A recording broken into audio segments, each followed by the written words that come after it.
Chapter 22. The next morning, after breakfast, Joe put Merrylegs into the mistress' low chaise to take him to the vicarage. He came first and said goodbye to us, and Merrylegs neighed to us from the yard. Then John put the saddle on Ginger and the leading rein on me and rode us across the country about 15 miles to Earlshall Park, where the Earl lived. There was a very fine house and a great deal of stabling. We went into the yard through a stone gateway, and John asked for Mr. York. It was some time before he came. He was a fine-looking middle-aged man, and his voice said at once that he expected to be obeyed. He was very friendly and polite to John, and after giving us a slight look, he called a groom to take us to our boxes and invited John to take some refreshment. We were taken to a light, airy stable and placed in boxes adjoining each other, where we were rubbed down and fed. In about half an hour, John and Mr. York, who was to be our new coachman, came to see us.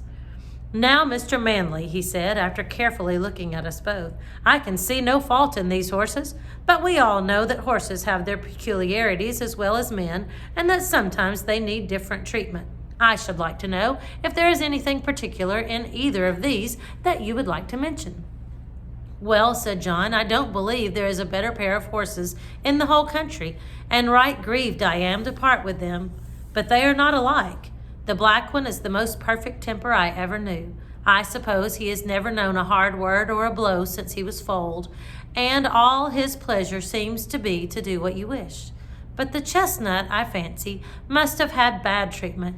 We heard as much from the dealer. She came to us snappish and suspicious, but when she found what sort of place ours was, it all went off by degrees. For 3 years I have never seen the smallest sign of temper, and if she is well treated, there is not a better, more willing animal than she is. But she is naturally a more irritable constitution than the black horse. Flies tease her more, anything wrong in the harness frets her more, and if she were ill used or unfairly treated, she would not unlikely give tit for tat. You know that many high-mettled horses will do so." "Of course," said York, "I quite understand. But you know it is not easy in stables like these to have all the grooms just what they should be. I do my best, and there I must leave it. I'll remember what you have said about the mare." They were going out of the stable when John stopped and said, "I had better mention that we have never used the check rein with either of them. The black horse never had one on, and the dealer said it was the gag bit that spoiled the other's temper." "Well," said York, "if they come here, they must wear the check rein. I prefer a loose rein myself, and his lordship is always very reasonable about horses. But my lady, that's another thing. She will have style, and if her carriage horses are not reined up tight, she wouldn't look at them. I always stand out against the gag bit, and shall do so, but it must be tight up when my lady rides." "I am sorry for it, very sorry," said John, "but I must go now, or I shall lose the train." He came round to each of us to pat and speak to us for the last time. His voice sounded very sad. I held my face close to him. That was all I could do to say goodbye. And then when he was gone, and I have never seen him since. The next day, Lord W. came to look at us. He seemed pleased with our appearance. "I have great confidence in these horses," he said, "from the character my friend Mr. Gordon has given me of them. Of course, they are not a match in color, but my idea is that they will do very well for the carriage while we are in the country. Before we go to London, I must try to match Baron. The black horse, I believe, is perfect for riding." York then told me what John had said about us. York then told him what John had said about us. "Well," said he, "you must keep an eye to the mare and put the check rein easy. I dare say they will do very well with a little humoring at first. I'll mention it to your lady." In the afternoon we were harnessed and put in the carriage, and as the stable clock struck 3, we were led round to the front of the house. It was all very grand, and 3 or 4 times as large as the old house at Birtwick, but not half so pleasant if a horse may have an opinion. 2 footmen were standing ready, dressed in drab livery, with scarlet breeches and white stockings. Presently we heard the rustling sound of silk as my lady came down the flight of stone steps. She stepped round to look at us. She was a tall, proud-looking woman. Anne did not seem pleased about something, but she said nothing and got into the carriage. This was the first time of wearing a check rein, and I must say, though it certainly was a nuisance not to be able to get my head down now and then, it did not pull my head higher than I was accustomed to carry it. I felt anxious about Ginger, but she seemed quiet and content.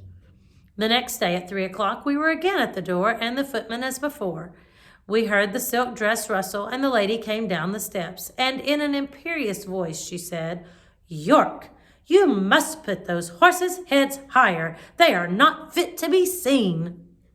York got down and said very respectfully, "I beg your pardon, my lady, but these horses have not been reined up for 3 years, and my lord said it would be safer to bring them to it by degrees. But if your ladyship pleases, I can take them up a little more." "Do so," she said. York came round to our heads and shortened the rein himself. 1 hole, I think. Every little makes a difference, be it for better or worse, and that day we had a steep hill to go up. Then I began to understand what I had heard of. Of course, I wanted to put my head forward and take the carriage up with a will, as we had been used to do. But no, I had to pull with my head up now, and that took all the spirit out of me, and the strain came on my back and legs.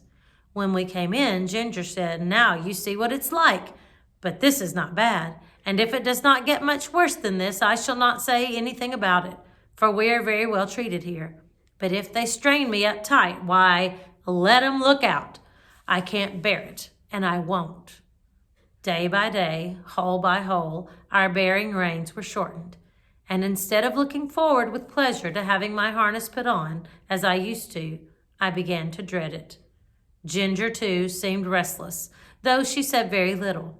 At last I thought the worst was over. For several days there was no more shortening, and I determined to make the best of it and do my duty, though it was now a constant harass instead of a pleasure. But the worst was not come. I'll see you next time when we'll read chapter 23, A Strike for Liberty.